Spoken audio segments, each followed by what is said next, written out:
Diqqat! Shoshilinch tezkor xabar. Prezident Shavkat Mirziyoyev haqida bugun tongda xabarlar e'lon qilindi. Assalomu alaykum hurmatli tomoshabin. Tezkor yangiliklardan birinchilardan bo'lib xabardor bo'lishni istasangiz, videomiz ostida bir dona like va podpisatsiya tugmachasini bosib qo'yishni unutmang.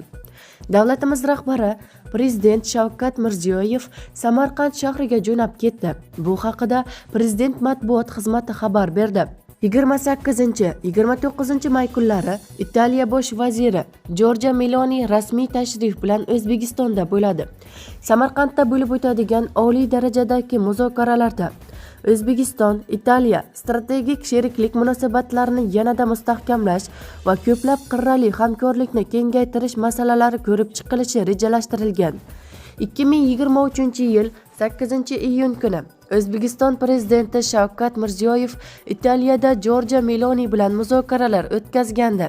Yetakchilar ikki mamlakat o'rtasida strategik sheriklik munosabatlarini o'rnatish to'g'risidagi qo'shma deklaratsiyani qabul qilgandi. Shuningdek, 11 ta davlatlararo, hukumatlararo va idoralararo hujjatlarni almashish marosimi ham bo'lgandi. Tashqi ishlar vazirliklari o'rtasida 2026-yilga qadar madaniy almashuvlar dasturi qabul qilingandi. 2023-yil 10-noyabr kuni Italiya bosh vaziri Sergio Mattarella rasmiy tashrif bilan O'zbekistonga kelgandi. Davlat rahbarlari akademik almashinuvlarni kengaytirish qo'shma ta'lim forumini o'tkazish zarurligini ta'kidlagan. Xalqaro va mintaqaviy ahamiyatga molik dolzarb masalalar xavfsizlikka, umumiy tahdid va xatarlarga qarshi kurashishdagi hamkorlikni davom ettirish yuzasidan ham fikr almashilgandi, deyiladi xabarda.